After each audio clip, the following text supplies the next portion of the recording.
I'm going to introduce here Richard Grado of Grado Labs. He's the Chief Operating Officer at Grado Labs, brother to John Grado, the current president and CEO. Richard began working at Grado Labs at the age of 12, assembling screw kits for Phono cartridges. He can get a little bit more into that.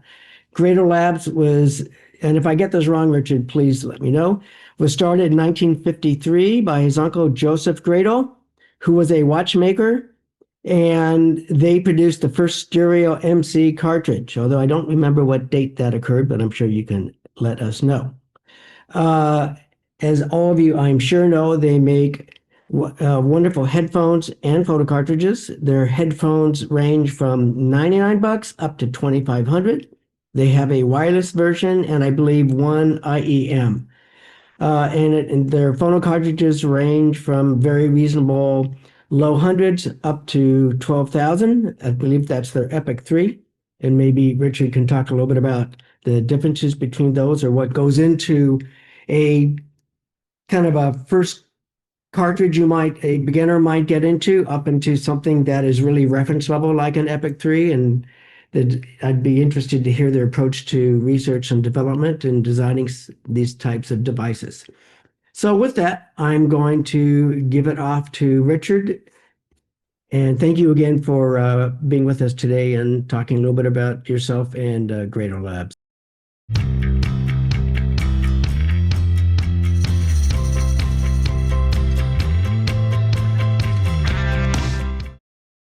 Thank you. And again, if you're new to the Zoom here, I'm going to apologize for the hat. We have a little bit of snow and bad weather outside, so it's been a tough day. It's funny. I started at Grado when I was 12, screw kits, and I did plenty of other things. And it was my first business. We needed a screw kit for every cartridge. And I couldn't do it myself, so I went out and got 4 or 5 friends, and they all did it, and I was kind of the coordinator and manager of it. And from there, I went on to many other businesses. I've owned a delicatessen. I've run a government bond trading desk at Prudential Bay. Marketing company, consulting company, corporate entertainment company, all kinds of different things. And in addition to my Grado Labs responsibilities, I still do a lot of corporate consulting with some larger companies. I listen to some of the upcoming guests you have coming, and I'm almost ashamed to be here. I am not the engineer. I am the businessman. I left when I was 17 years old and bought a delicatessen, and my brother and I are extremely close. So I came back probably about 14 years ago and got more involved again, started up our direct-to-consumer division, and started doing more business stuff within Grado Labs. About 2.5 years ago, my brother started thinking things different in where he wanted to go with Grado as he was getting a little older, and it was losing a little, I don't want to say losing interest, that's not fair, but he was just getting later in life and thinking about what he wanted to do. And I approached him about me getting more involved, and we decided that would happen. And my father used to always say when I was a little kid, if I ate a piece of candy by the end of the day, I had a chain of candy factories and distribution figured out. So things started changing a little at Grado Labs.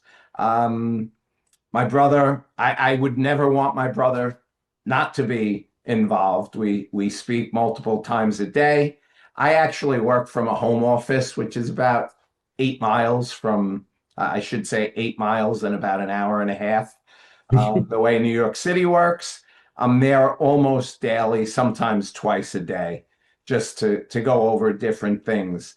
But I handle development. I've worked on most of the new headphones that we've come out with. The newest headphones, which is the Signature line, has detachable cables, which is new for Grado, has everything really rebuilt. We did a different cushion, which is something a lot of people love or hate with Grado, the cushions, the comfort, and everything else about them. But we've really, with the signature line, changed everything. New drivers, new headband assemblies, new cables, new housing, new look, new everything. So I do talk to my brother about it. I do a lot of the work with some of the other people internally. And my approach to things, because I'm not the engineer, is I feel I'm a very logical thinker. I can follow a path along. And I've always been a music fan. I'm a fan of live entertainment and live music, which kind of leads to how some of the Grado headphones sound, the reputation we have of being more lively, a little brighter. Because I'm sorry, when you go to a live show, and I played horns growing up, they're not dull. They're bright. They're lively. They punch. And that's kind of how our headphones go. And we do things by listening. So, we go in and we'll do different things. As far as Grado, I was born in 1964, so it was earlier than that my uncle got himself going with all this stuff. He was a watchmaker, worked at Tiffany, and became friends with some people in the music industry. My uncle sang opera. My father also sang opera. I guess you could say we're a pretty artistic family. My father was an artist his whole life. My uncle was into music, and besides doing the audio equipment, sang all over the world. So he got interested in music, worked with a few people. Saul Morantz is one of the names I know is always brought up to me as far as others. And he wound up developing the first moving coil stereo cartridge, and we held the patent on that until it expired, even though we moved away from it and went to a moving iron, which is what we still make today. But we never enforced the patent. I know there are stereo moving coil cartridges all over the world these days, and I guess some of that goes back to my uncle. I always thought of my Uncle Joe as a pioneer. Not only did he do that, but one of the stories told to me at an Exponent show in Chicago a few years back was how my uncle kind of invented the high-end headphone industry. In the late 80s, early 90s, he came out with the signature HP 1000 headphone and said it was going to be $695, and people told him he was crazy. Nobody would ever spend that for a headphone. There was no reason to. And my uncle said, "Oh yeah, let's see." And now I heard something I believe is $100,000 system. It's more than just a headphone. It's the system that goes with it. So again, someplace where my uncle went out and was a pioneer. But that was the whole thinking between our new signature line, was some way my uncle would have been 100 in 2024. And I thought it would be nice recognition to go back and do a signature headphone, kind of in recognition of him starting the company for us at Grado, but also for what he did for the industry. So we developed the HP 100. The look of it similar to his HP headphones. It's a bigger design. We modernized it and we did some things differently. And we felt that would be not only to recognize him, what he did and who he was, but also as a start of kind of an evolution at Grado, where we're making some changes to our headphones. The first signature was in recognition of him, but we now have 3 signature headphones and there are more coming. And that'll become an entire line. That'll be part of the Grado environment. And hopefully in the next few months, the next few models will be out. It seems, Richard, that Grado has stayed with the open back dynamic design, and, Yeah. and correct me if I'm wrong. And is that because, one, it works for you, that's how you guys are tooled, and you really, or do you find, because I'm sure you've listened to any number of other designs from electrostatics to planars, yada, yada, yada, but for the sound you want, as you mentioned earlier, this is what really works for you? Or do you think there's other approaches that could get to that sound, whatever, but you're happy with what you're doing?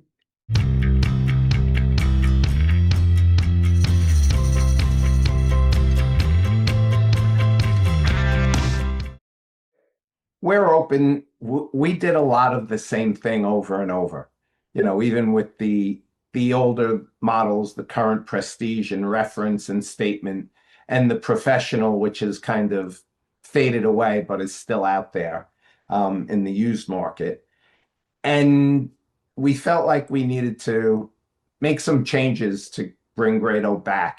Not that we were going anywhere, but we felt we weren't what we could be, and we needed to make some changes. My feeling was the easiest way to do that was to stick with our core and to make some improvements and some changes within what we knew. And what we know is open back headphones. We know dynamic drivers. I will say, and I don't want calls from my friends who make planar driver headphones. We feel a dynamic driver is the driver that fits our sound best. And we do like an open, large soundstage headphone, which lends itself to an open back. We did well, it might not be the only anymore. We did an open back Bluetooth headphone, which at the time was definitely the only one.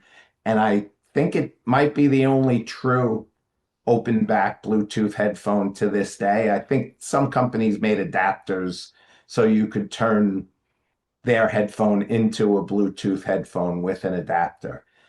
And we know it doesn't fit everybody's need. I mean, I have a 30-year-old daughter who has closed back Bluetooth headphones because when she was in college, she couldn't sit in the library with hours unless she wanted to get thrown out.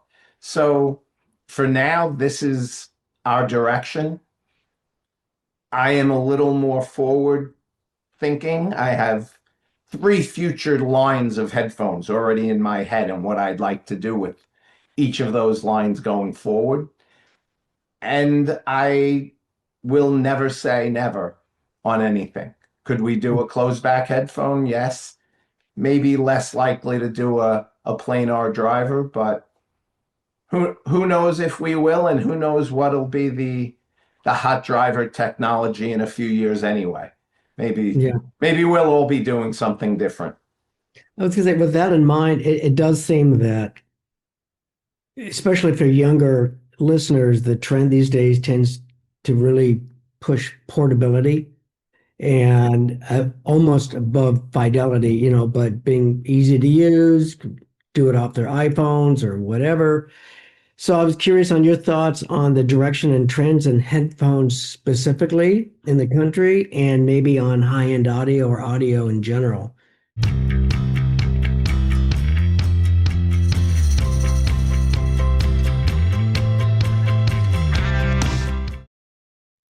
I think they'll always be, well, again, I don't know what technology is going to do. I don't think there is the ability to use Bluetooth and have the quality that you get from a wired headphone. It is improving.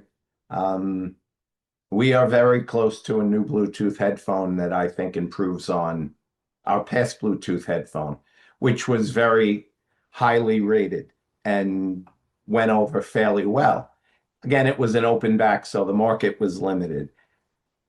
We are always trying to push to the next level when we do a driver and when we do tuning and it plays into the housings. And I do think we need to look into the portability. Our headphones are very easy to drive, our wired headphones. And part of that is you can drive them on any device. I can use our $2,500 HP 100 on my iPhone with an adapter. I'm not going to say it sounds as good as a high-end headphone amplifier, but I think it sounds pretty good when you consider you're driving it from your phone. So we think about that and the portability of it. And while it's wired, it is something that you can move around with. And obviously the HP 100 is too big and heavy to be walking around the city with hooked into your phone, although some people do it. But that'll be where some of the new headphones come into play there. But yes, I mean, the Bluetooth is definitely something we're going to have to be a little more involved in. You had mentioned we did a pair of IEMs. We did, and we discontinued them.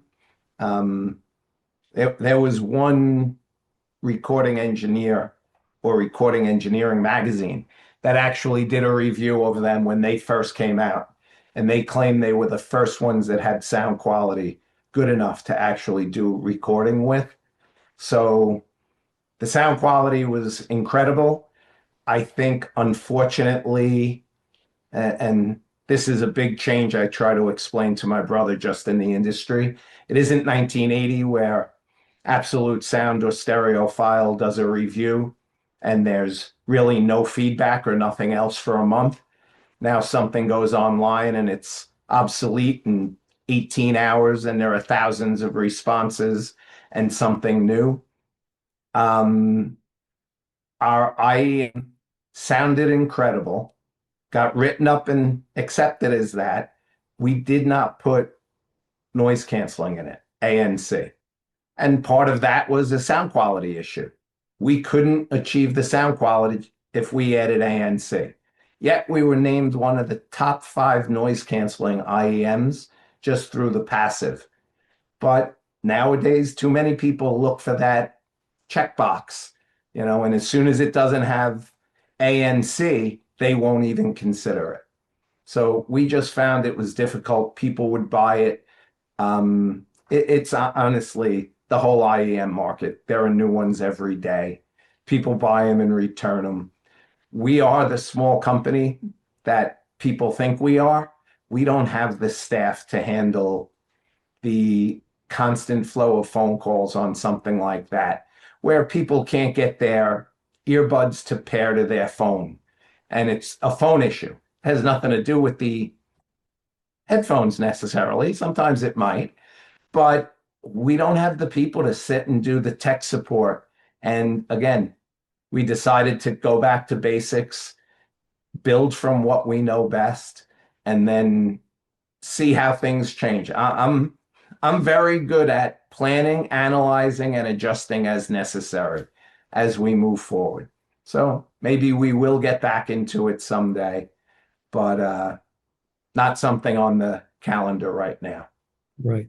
As part of your classic design, in addition to the open back dynamic, construction, you pretty much have a wood body for, I think, all of your headphones, right?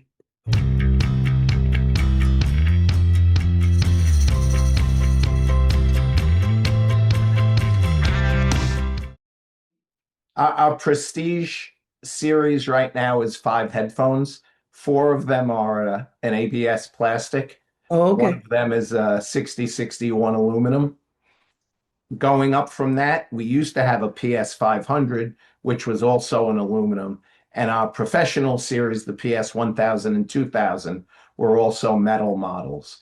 Our Okay. reference series and our statement series are wood housings. The GS 3000 has an aluminum sleeve in it that the driver sits in. The RS1, the RS2, the hemp headphone, the GS 1000 are 100% wood. Now, on the new signature headphones, the HP 100 and the S750 are aluminum, and the S950 is a Brazilian walnut, again with a metal sleeve. And hopefully, in the next week or two, we'll be announcing our next headphone, which is another wood headphone. Do you think that the type of wood that you pick for the housing has a direct effect on the user experience and or to any significant degree, or you think it's more aesthetics and tradition? I can't quantify it. I go through this, and I think this is where Bernie and I might have started having some conversations. I can't tell you what you're going to hear. We do feel there is a difference between the woods. The Cocobolo that we use in the GS 3000 was first used in our GH2, which was one of our limited edition headphones, one of our Heritage Series headphones. And we were amazed at the sound we got from it. And that's why it expanded into one of our standard headphones with the GS3000.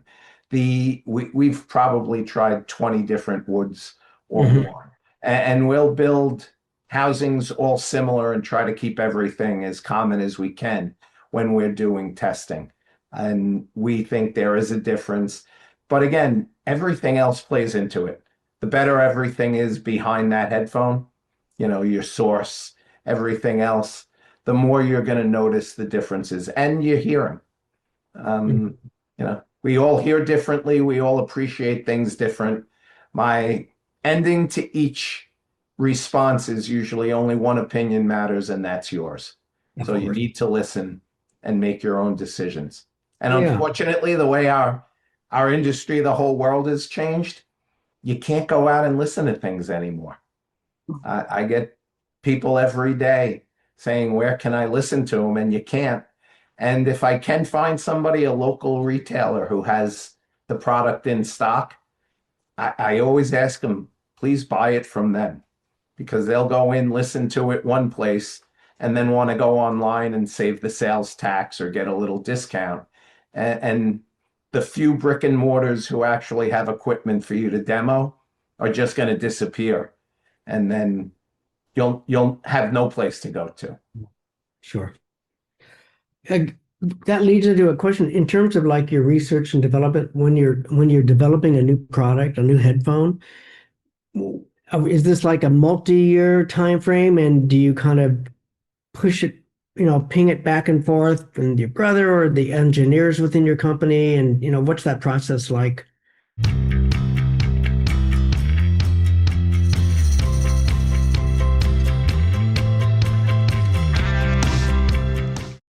Well, it's a difficult process for me because I owned a marketing company, and I would have a client want to get 1 million pieces in the mail in 3 days, and we would get it done. So that's the life I was used to. Then I come in here and I say, oh, we're going to have a new headphone out in 4 months, and a year and a half later, we're still banging our heads against the wall. The way we work, I have a few people internally. I know what I want. I know what I want to accomplish. I'll go to them and say, I want to change this. I want to change that. I want to accomplish something.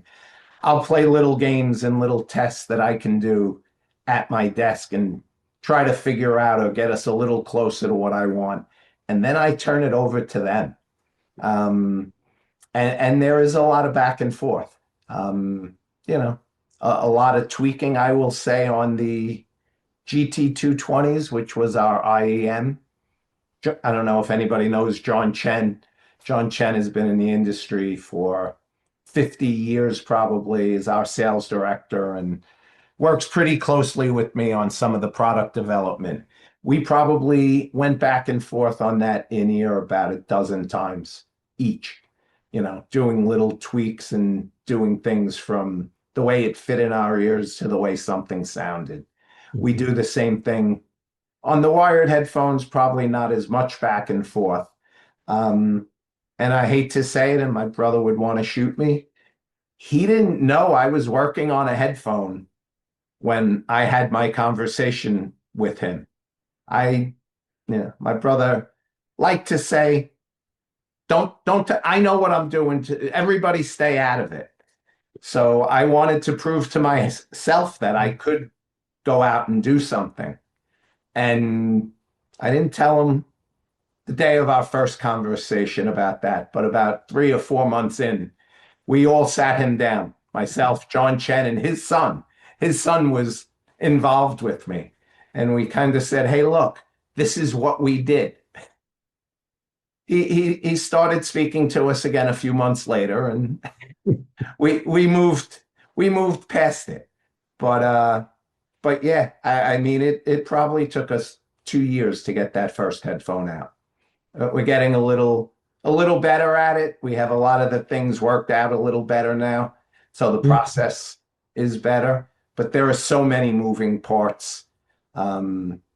not just on the development of the product, you know, working Right. on the press and the media side of it and the sales side of it. And we have distributors internationally and hundreds of dealers within the States, and just getting the word out to them, and then hoping that somebody doesn't leak it before we're ready to announce it, which we haven't figured out yet. Every single one has been leaked before we announce it. So Is the cartridge division fairly separate from headphones, or is it all kind of one big space with just different tables, people working on different devices? And it,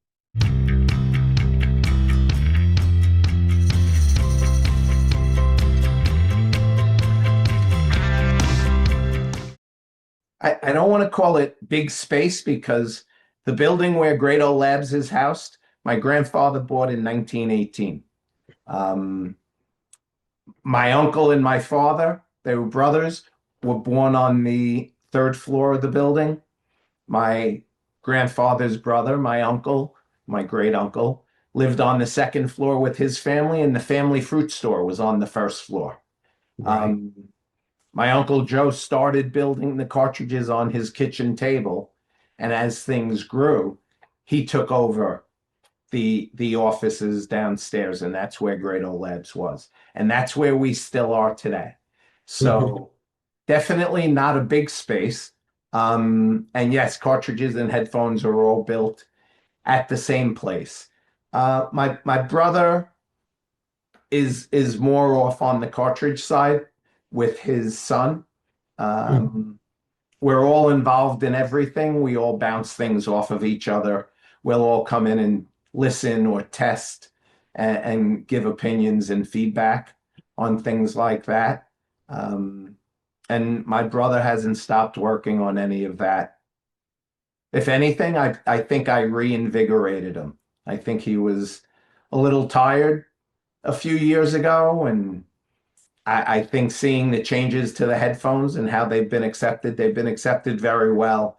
We've won Product of the Year awards and gotten great reviews, and I think that got him excited again and put a little juice back into him.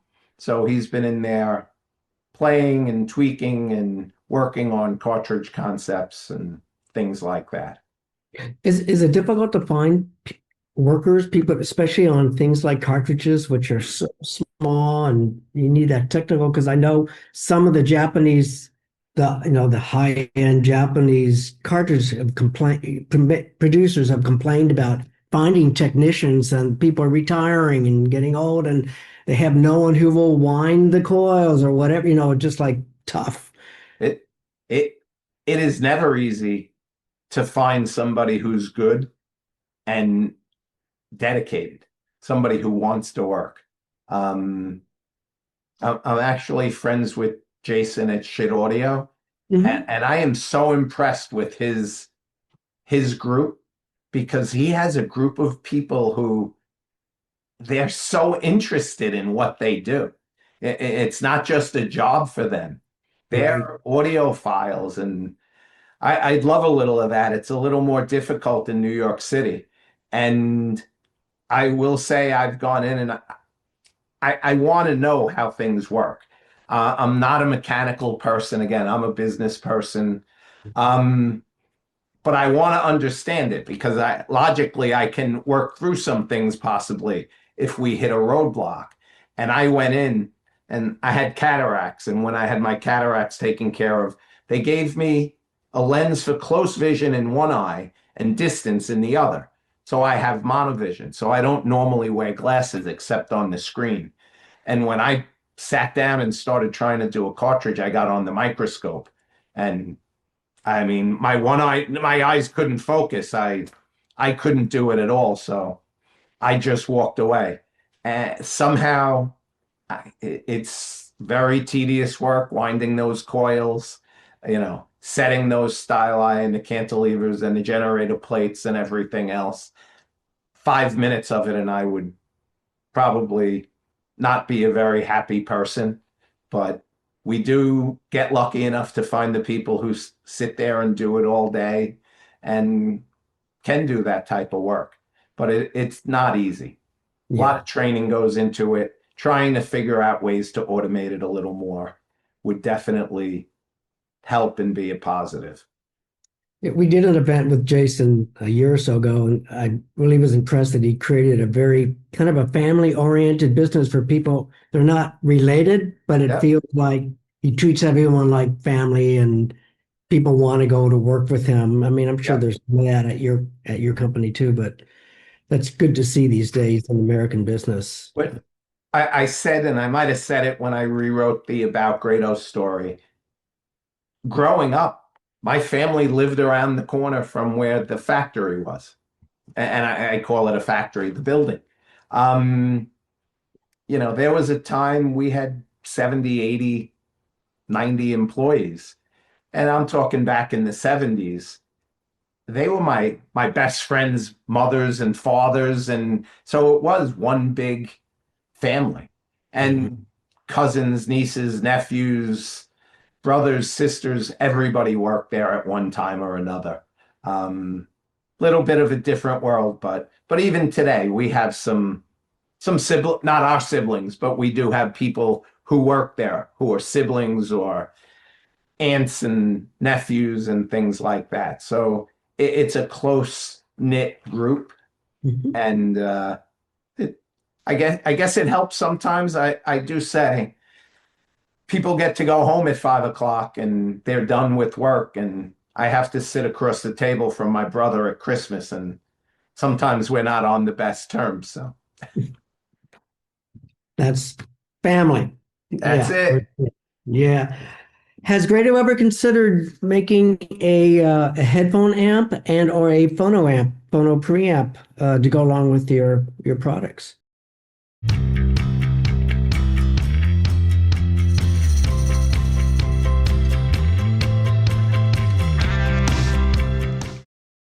We did.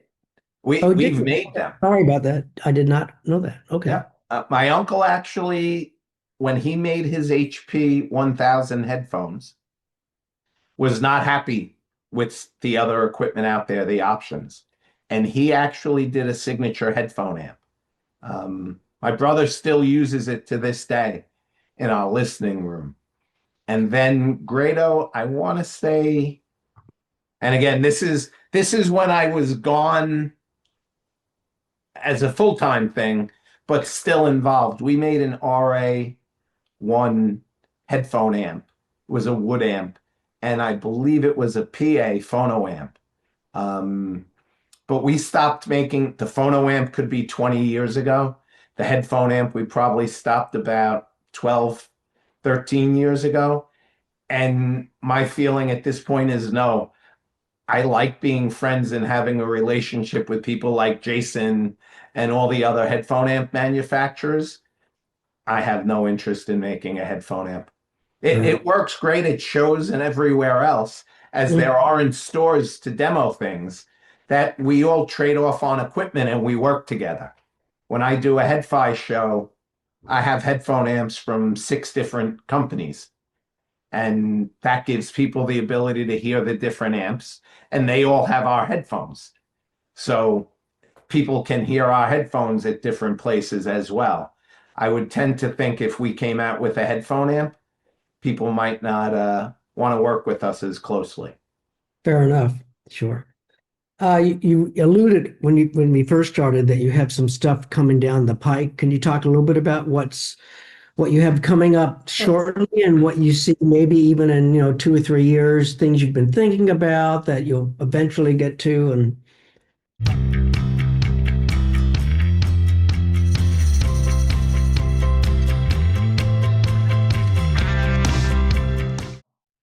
There are plenty of things I'd like to get to. Hopefully, I'm able to in 2 or 3 years. So that I don't want to get into too much, other than advancements on what we're doing. sure. Um, I don't think perfection exists.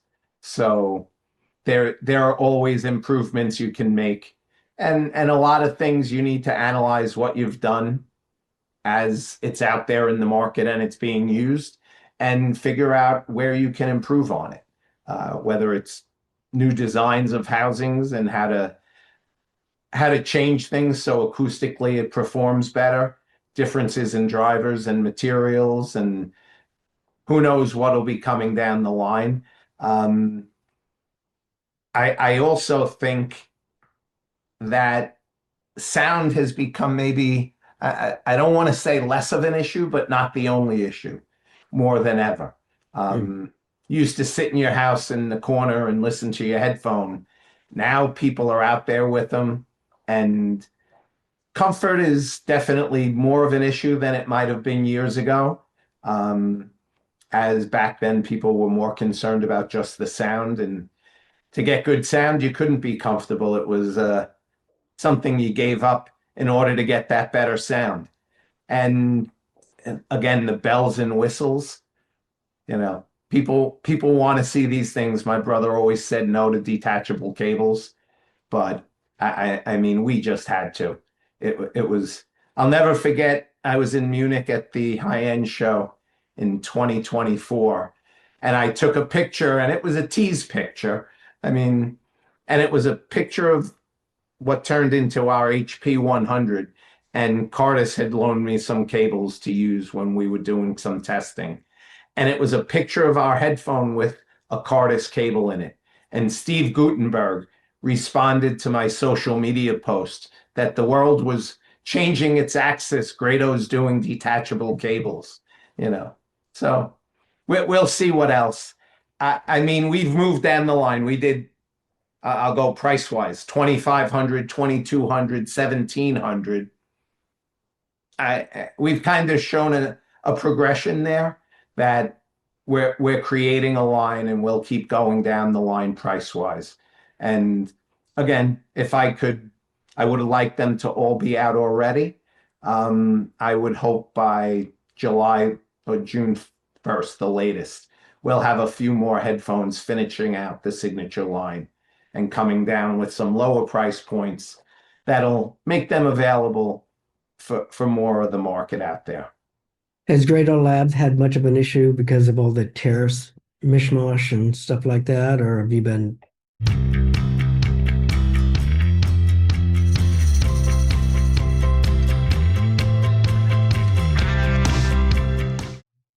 I mean, it affects all of us. I would say it probably affects us a little less, or not anymore, at least. We build them here.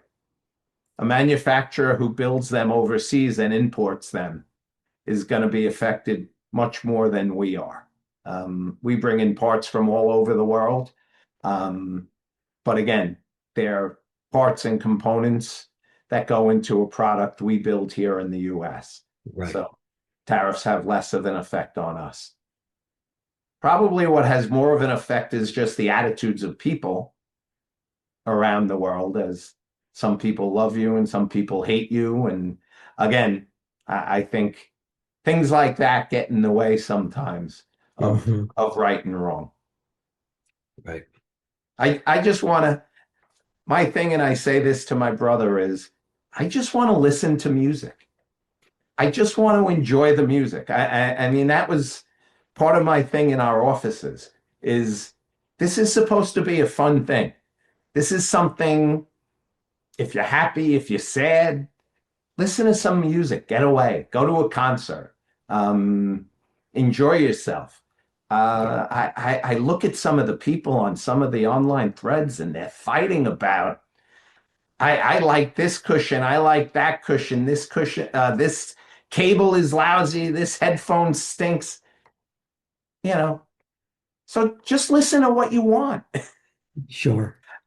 I have no problem with somebody's opinion. If somebody calls me up and says, I bought your new headphone, it's not my cup of tea. Okay. Yeah. It's when people start getting a little nasty, vicious. I will never understand that. Well, unfortunately, there's a lot of that going on these days, Yep. all over the place. Is there anything I know you do a lot of these interviews and talks with audiophile groups and all that, and lots of your interviews are online.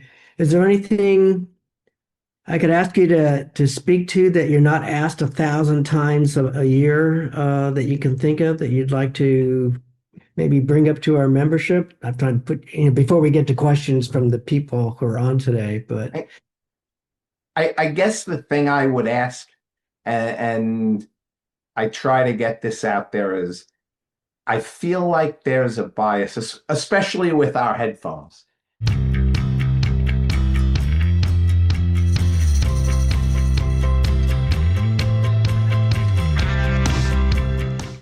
There's some bias out there. I mean, we've been doing more shows. I personally go to each show that we do. I've been to Headphone, I've been to Munich for the high-end show. I visit Expona. We don't show there. Capital Audio Fest, the show down in Florida, we don't do them, but we have dealers who do them. Went up to the Toronto show a couple months ago, and we're going up to the show in Montreal in, I believe, late March. And people don't even want to listen sometimes. And I think, and I again, I say it's on a lot of the threads out there. And I sleep about 3 hours a day, and I wind up reading these things sometimes probably more than I should. And I don't understand sometimes when people just say, Grado's this, Grado's that, don't even bother. My thing now is I just ask people to take a listen.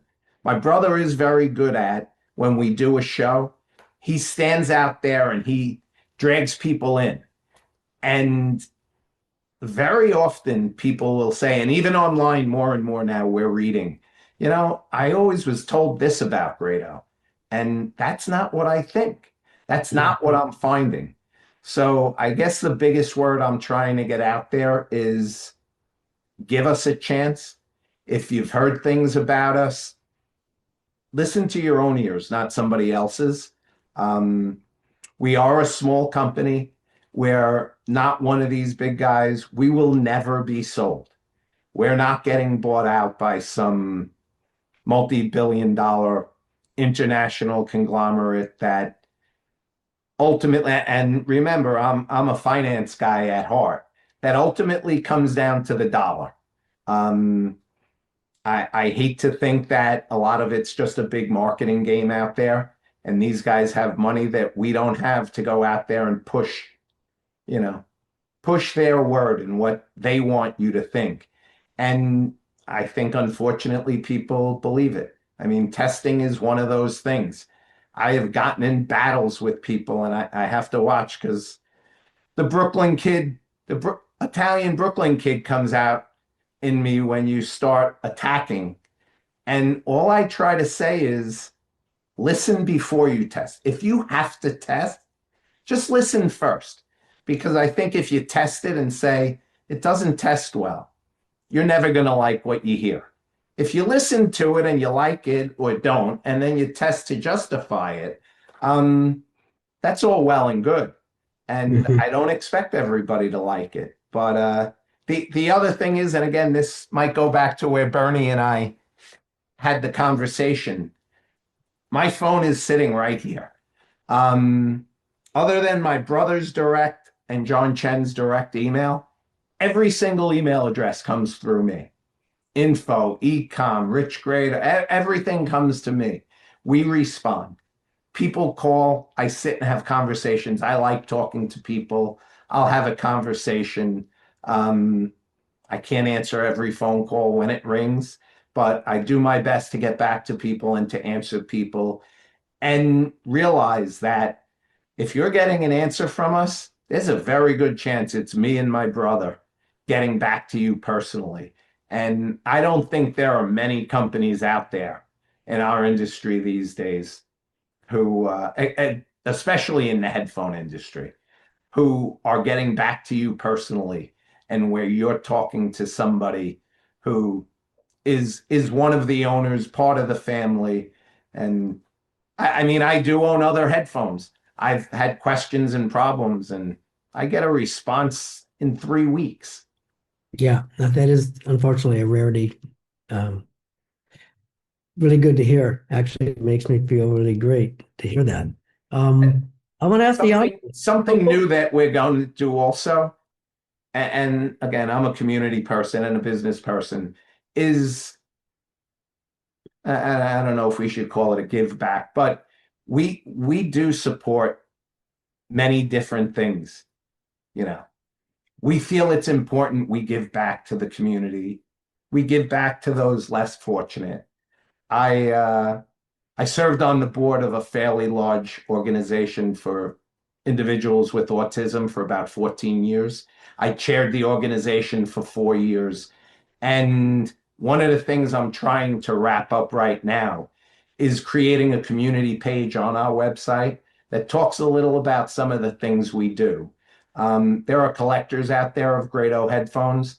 I just recently had somebody who might be from the San Francisco area, and there were a couple of headphones he was looking for, some older headphones. So I happened to have them in my drawer. So I worked something out, and he wrote a check to the charity. We're going to do things like this. I'm trying for April, which is Autism Awareness Month, to create a single headphone. It'll be one of our standard headphones, but there'll be something about it that will personalize it for autism. And we're going to do a worldwide auction, all of the money going to the charity.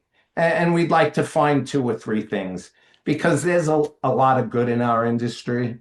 And I think we should all work to let people know we're not a bunch of cynical, crabby, perfectionists, and we can work towards that. And then we'll probably make that something we do 2 to 3 times a year for different types of organizations, and it'll be a one of a kind headphone that hopefully we can raise some money for some That's organizations fantastic. out there. And reach out to me. Let me know how we can help you promote it. Well, when we do it, press releases will go out. I think the media will help promote that and try to raise it. And again, I think what I'm going to do is have one of the consumers hand paint a little piece of the headphone. And if we do one each year for autism, I'm on another board that helps children with health problems. And they're in October, so maybe we'll do a second thing for that. And maybe someday we'll do something. I know we created the HF 1, 2, and 3. I don't know if you ever heard of those 3 models of our headphones. And the HF was for Headphone. The HF 1 and HF 2, we produced and we made and we sold. All of the proceeds went to Headphone. That was when Jude was just trying to start out, needed funding. And that's something that helped him get going and create Headphone. And then the HF3 that we did in 2019, Jude is in a different place. Headphone is doing well at this point. We donated it to a program that I don't know the specifics of it, but it had something to do with either children or individuals that had hearing problems. And all the money was donated to that cause. So Fantastic. That's great. Okay, I'd like to open up questions. So if someone has a questions, if you would either raise your hand or unmute yourself. Okay, we'll try to do one at a time. Yes, go ahead, Laurie. Richard, hi there. It's so lovely to meet you, and thank you for taking the time on your bitterly cold day to spend time with us out here in California. I have to laugh. There's a painting right behind you with looks like snow in New York. yeah, that's one of my father's paintings. Yeah. It's beautiful. It's really, really lovely. First off, I'm just so moved by the story of your family. It just makes me long for that kind of business and environment to work in. It's utterly precious. And the fact that you're all so big-hearted and sharing your good fortune with others. To my question, you were talking about everybody has an individual listening profile, basically. I review headphones from time to time, and I feel like I should post my hearing chart on it, hearing test. And I think, in fact, I think headphone reviewers or audio reviewers should do that, because so much of how we perceive what we're hearing depends on on how many frequencies, how high we can hear. I'm not as sensitive to real bright headphones anymore. And so I may find something just wonderfully lush and smooth in the treble, and somebody else says, "Oh, you've got to be kidding. It's like broken glass," So how do you, what is your personal listening preference in terms of like warm or how do you, what is that for you? And does that shape how you guys tune your products?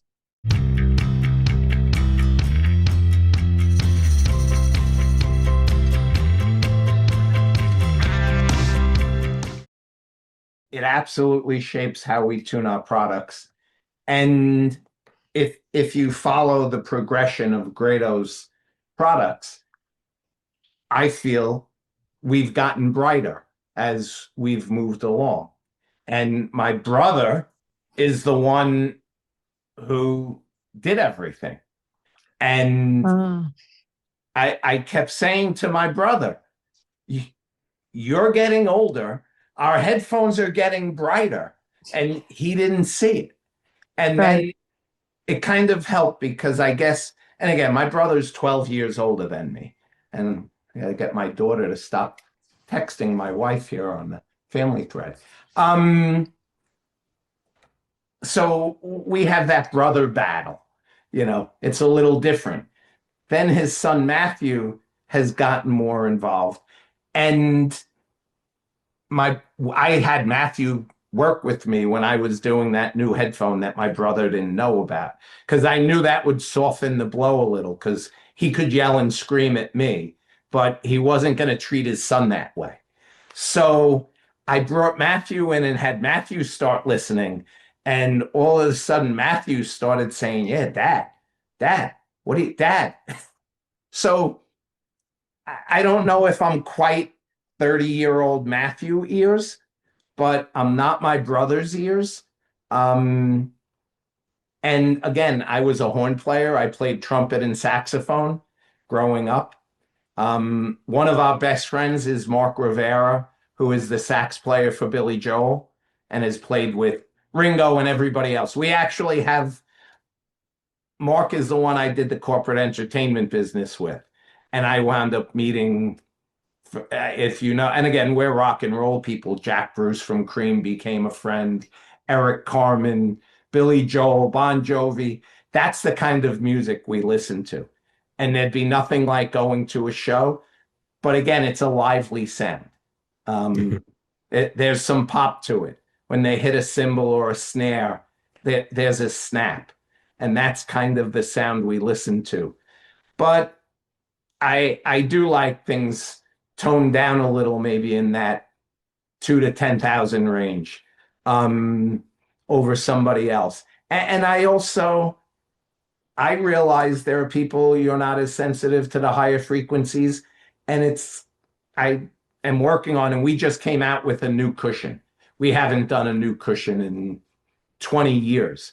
And I did a new cushion, and Jude at Headphone just reviewed one of our headphones with our big G bowl cushion and the new cushion I did, which we call the B cushion. Doesn't mean anything. We just pick a number out of the hat. The next cushion is going to be the J to make my brother feel happy. It tones it down some. And Jude's response was, the headphones are a little bright with the G, but when I put these B cushions on, I mean, he said the headphones were just phenomenal. But I consider that a tuning kit. Now, Jude said, you'll listen to him at Headphone, nobody will like the G cushion, everybody will like the B cushion. 55-45 split, because everybody hears different. Your hearing is different, but your preferences are different as well. So really, I set out to try to create a sound with that driver as perfect as I can, or as close to what I want the driver to sound like. And then I allow you to tune it with the cushion. You want something a little brighter, the G cushion is going to give you a larger sound stage. You want the G cushion. Maybe you want a B cushion, an F cushion. We have a bunch of cushions. And we have people tube rolling, they cushion roll. People change the cushion based on what they're listening to, the genre, the mood that they're in, anything. Our cushions are easy to pop off and swap out. So I actually at a Headphone show had two people sitting next to each other, both listening to HP 100s. They were gonna buy the Sennheiser HD 800, whatever the newest one is, but they went to the Headphone show to listen before they made that purchase. One person, they both listened with the G's.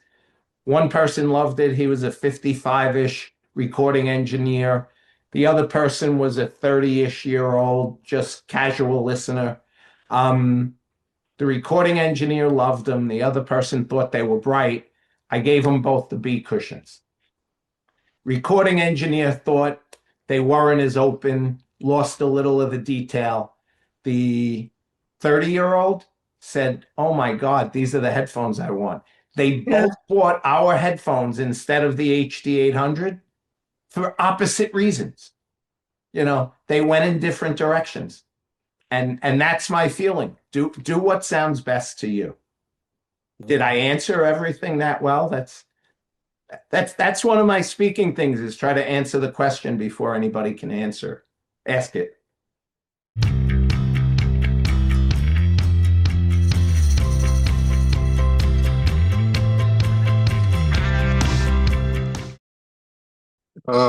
Brian here. Hi, Brian. Hey, Brian. So it was a question about cushions, but I guess it's a little more expanded on the cushion. Sure. I got the PS 2000s. Yeah. And I have some SR 225s. And for critical listening, I use the PS 2000, and for fun, I use the 225s. And I noticed that the flat cushion on the 225s make them sound more to my liking.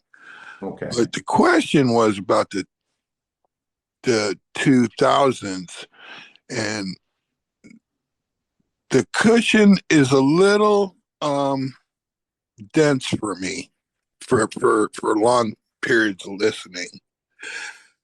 So with the new, I haven't seen the B cushion yet. Is it a flatter cushion or The B cushion,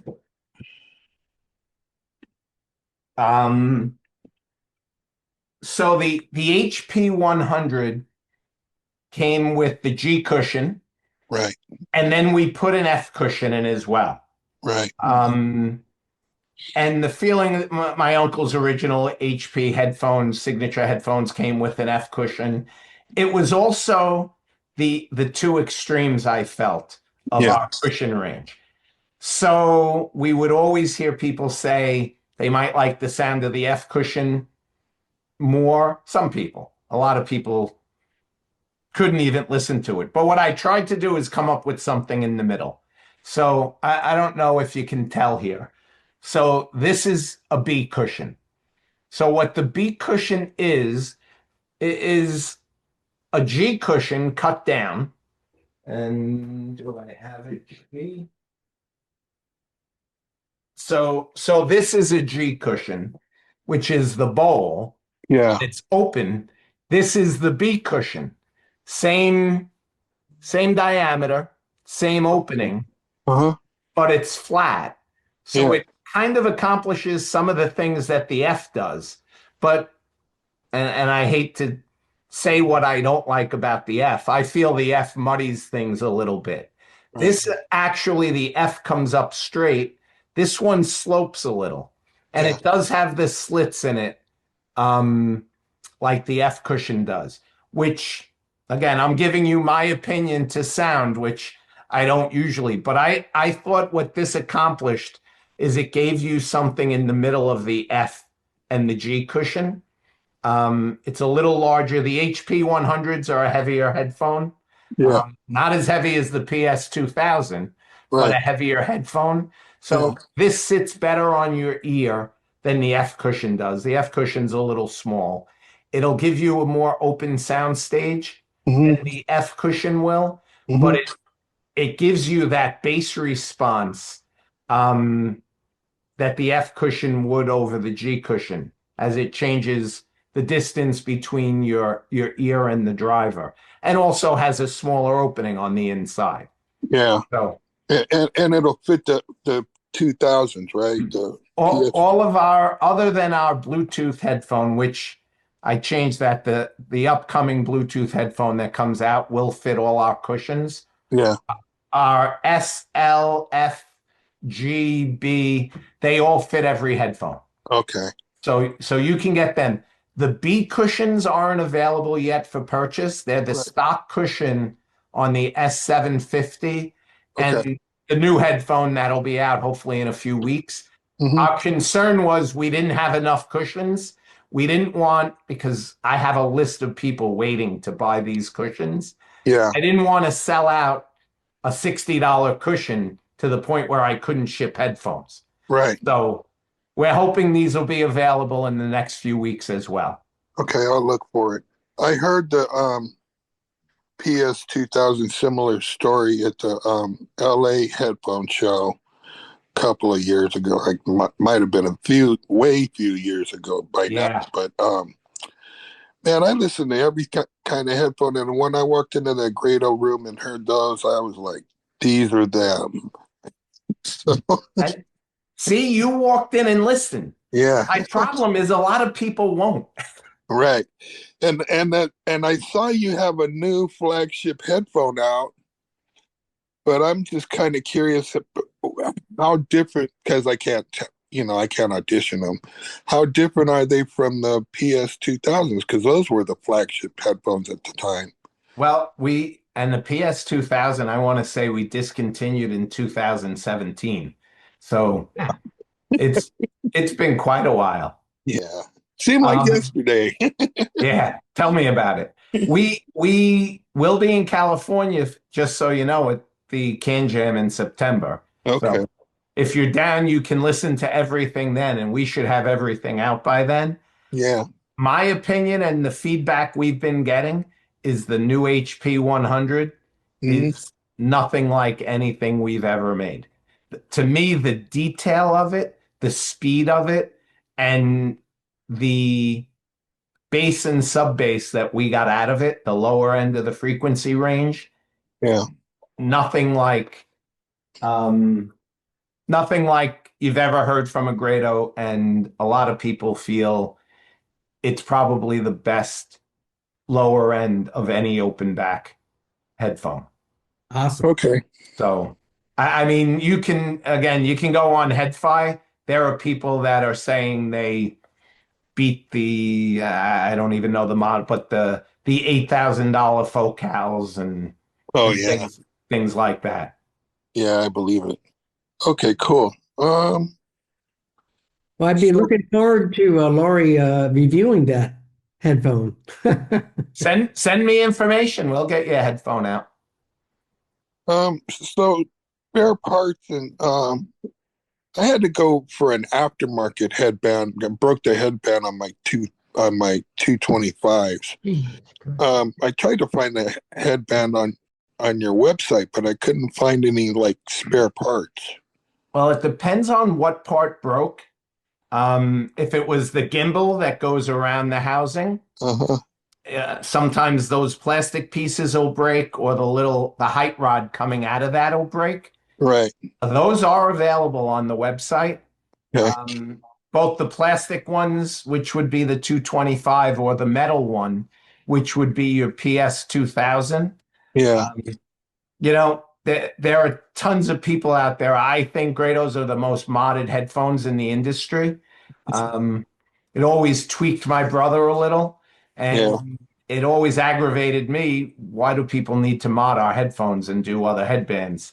So our new headband assembly is totally different.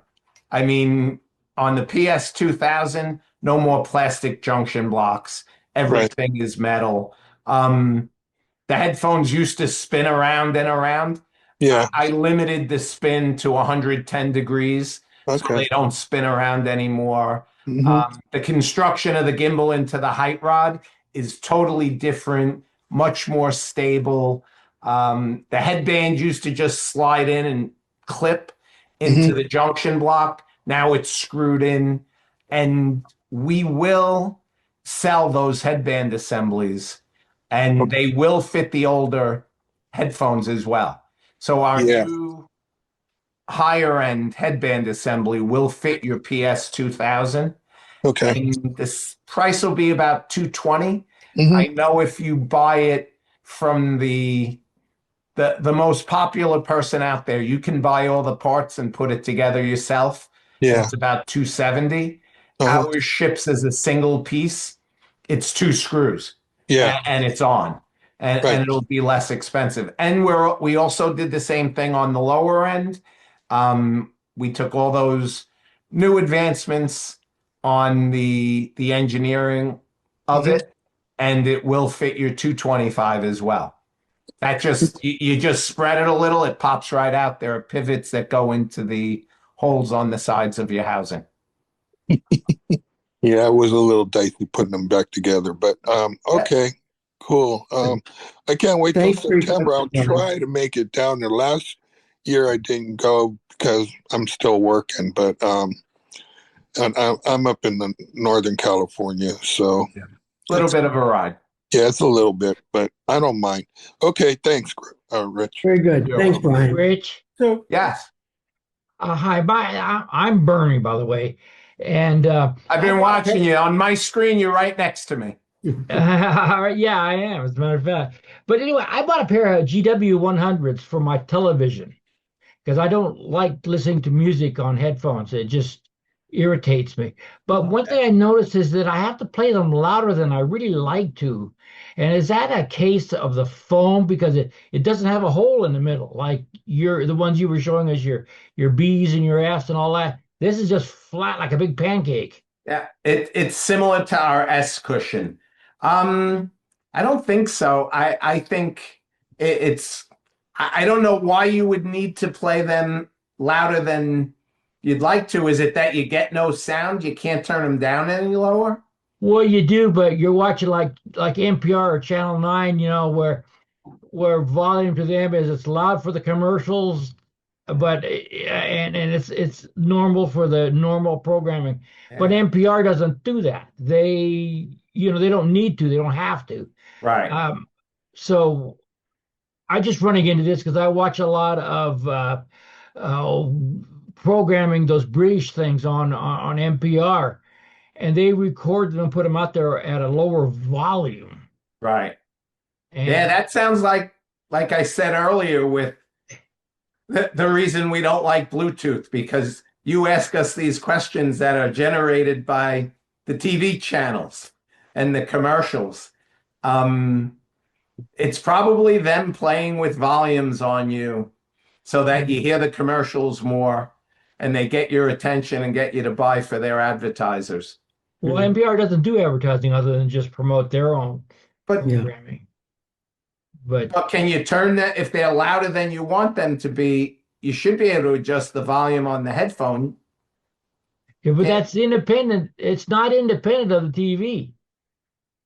Oh, I gotta. I'll be honest with you. I've never used them on That's my all right. I'll TV. deal with it. I mean, I like them, and I'm not going to throw You them could always away. ask work on this offline, but I Yeah, mean, it's a good question. We have you're a gonna make me go to my TV when I get off here and try to hook them up and It's okay. and I'm take a going to listen. enjoy them, and thank you. I I will add. I like the feedback. Anybody can email me anytime if you have a question, because I really listen. And a lot of the things that I've come up with are because people have come back. I probably know more of the issues than anybody, but yeah, sometimes something gets pointed out to me. I never would have thought of something like that. So as we work on a new Bluetooth headphone, I'm gonna take a listen and see how that works with the TVs. very That's good. all I use them for. I don't Yeah. listen to music. So Very do good. you Thanks, use Bernie. an artificial head to test your headphones? I'm sorry, what was that? Do you use an artificial head? Sometimes they're called Fritz to test your headphones. And We- if you do, what tests do you do? I just run some frequency response tests. Our engineers, as they're doing work on the drivers and things like that, do all kinds of distortion testing and things like that. Which heads do they use? A number of them are available. I I don't know what they use, and I'd rather not get into something like that with what I use. Thank you. I'll say I use mine more not for testing, but to verify what I think I hear. Like if I Yeah. hear something between two different ones, and I will say, you start getting tired. I find I can't do that kind of stuff for more than 20 to 30 minutes because everything kind of starts flatlining when you're switching back and forth. And I even have my DAC with 4 of the same headphone amps playing off of it so that I don't have to be switching. And I don't want different amps because everything changes everything. So I have 4 of the same headphone amps and I get my volumes similar beforehand. But then if I hear something in particular between 2 pairs, I will put them on ahead and just test from there. Oh, another interesting question. So do you ever do testing of your headphones on analog sources?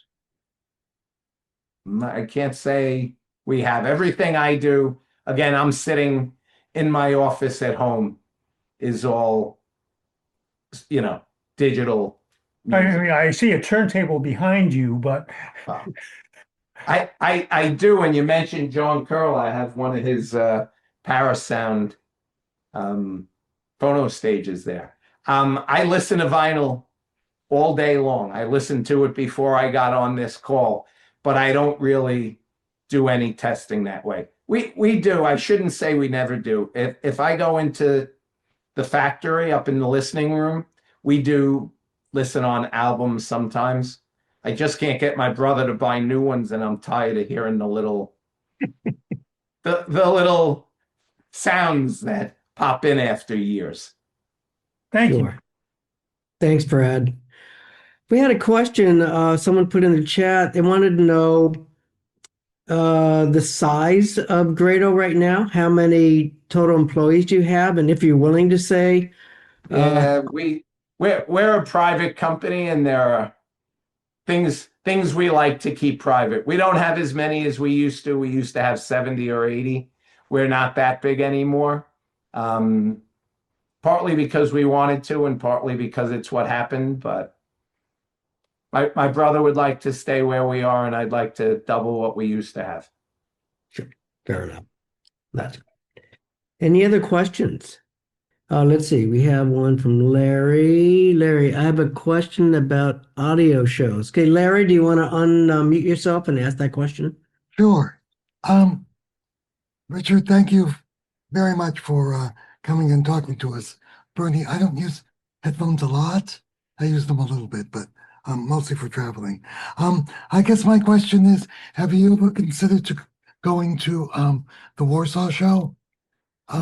I know it's a lot with shows, but you did go to Munich, and everybody's showing their high-end stuff. More and more companies are going to Warsaw. Fremer's been going for 10 years or so. It's a very consumer-oriented show.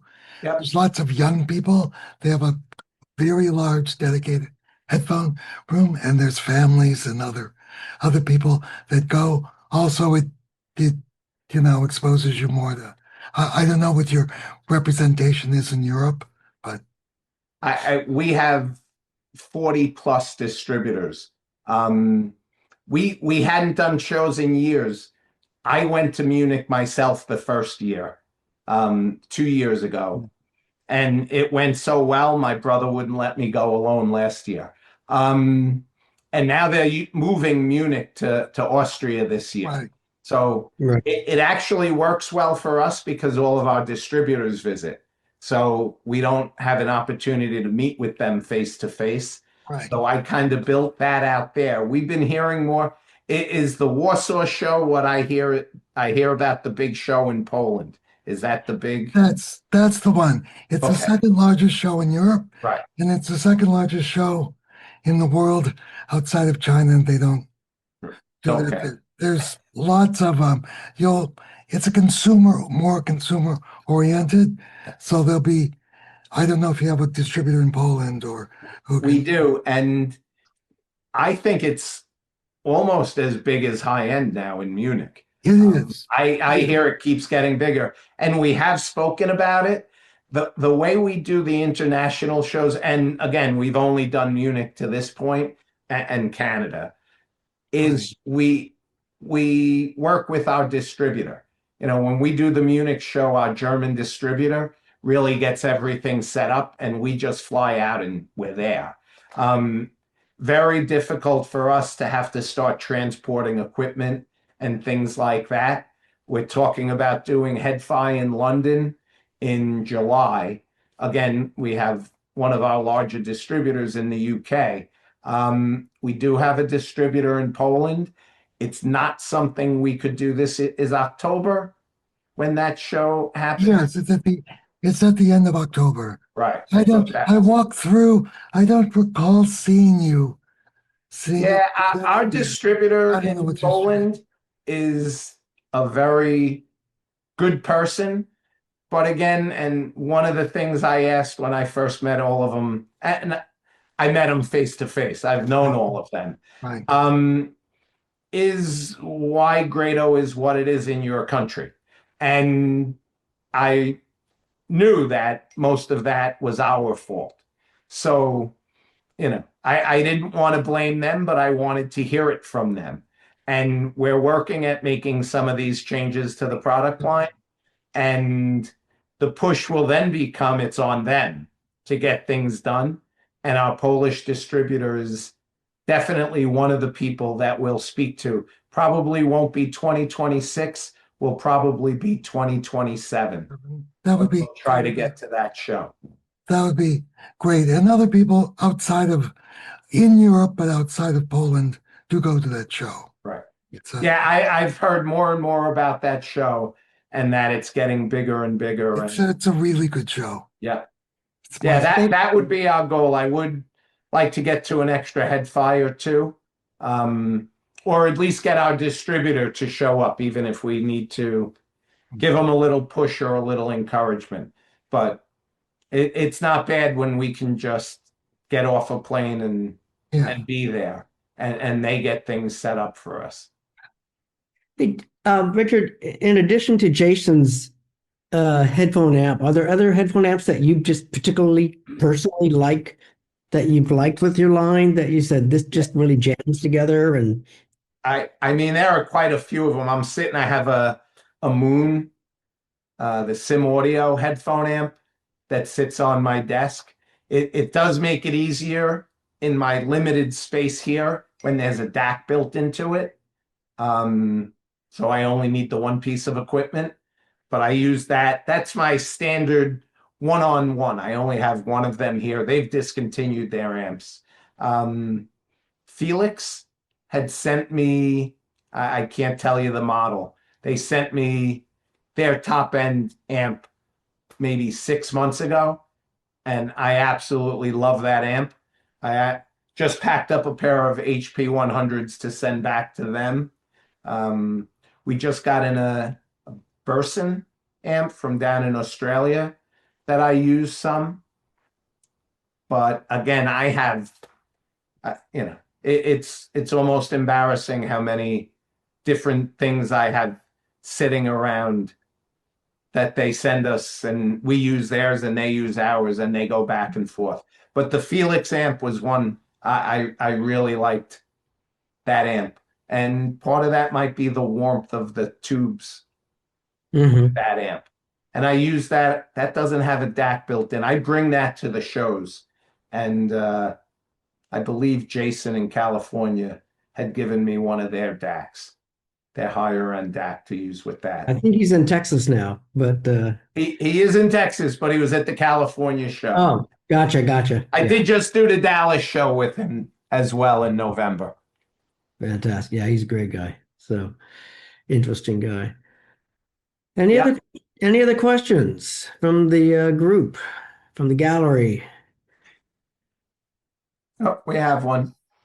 Um, Richard, talking about amplifiers, when you were at Can Jam SoCal, did you get to meet Cesar Mattoli from Adma, the Italian company, by any chance? I think it seems like you would love him. Doesn't ring a bell. When I go to these shows, it's new for Grado to be at a lot of them. Mm, And since we've been around so long, we have people coming up to us all day long. I come home with a stack of cards, honestly.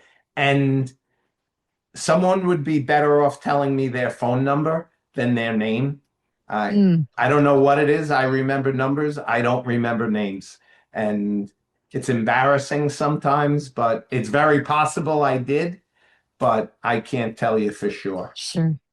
And one more quick comment. This has nothing to do with headphones, but I think it's really fortunate in your life that you started out with food and now music, because those are the two essentials for having a good life. To me, they're similar. You could like Mhm. Italian, you could like Indian, you could like Chinese. There's no right or wrong. To me, it's the same with music. Sure. Yeah. So it's all what you want and what you appreciate. It's a good point. But meanwhile, I'm a math guy. 1 + 1 always equals 2. Rich, Yes, we've Bernie. been talking about headphones quite a bit. Would you mind commenting about the other side of the fence, the cartridges? I can tell you that we are working on some changes. We're always working on some changes. Some of what we did on the headphones actually gave us some ideas on the cartridge side. Some of the updates and changes and materials and things like that opened up our thought process to some changes on the cartridge side. So I don't want to get ahead of things that'll be announced hopefully in the next few months. But there are some changes coming that way as well. Maybe not as dramatic as the changes with the new headphone line, where there was really a total transition with the new product. And I will say, even the current headphones are kind of being revamped in the next few months. But there will be changes to the cartridges across the entire line, not the specialty ones, not the mono. And we actually had to discontinue the 78 RPM.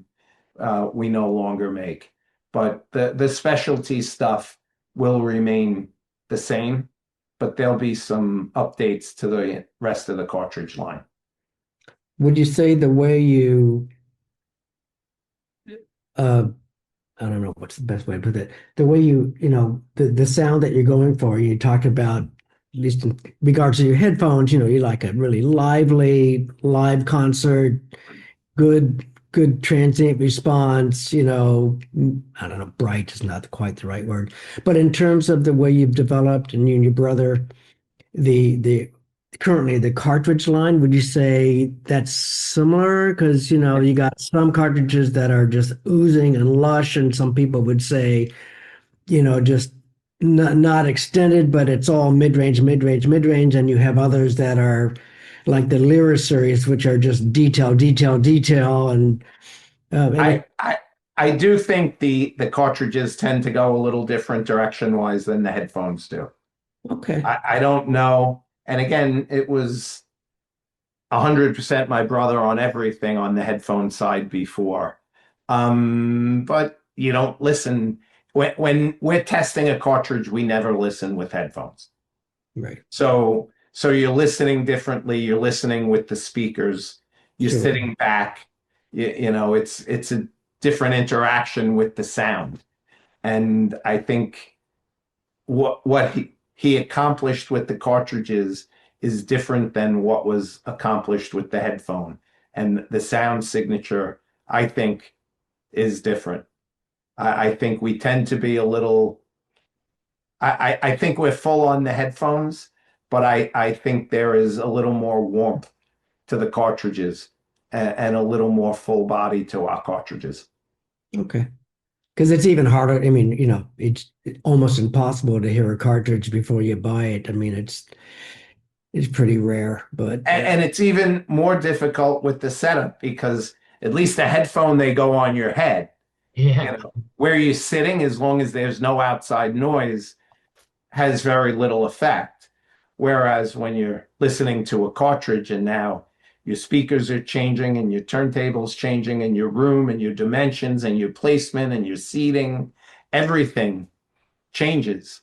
So I think it's a little more difficult to come up with a baseline on something like that versus the headphones. no doubt, no doubt. It's the love and hate of analog, I mean, I love my vinyl, love my turntable, but it's like having a pet. You really got to want to take care of it and water and feed it. And I had 2 turntables set up here up until a couple months ago. And I don't know, that's a Technics 1210G or something like that. And I had the VPI HW40.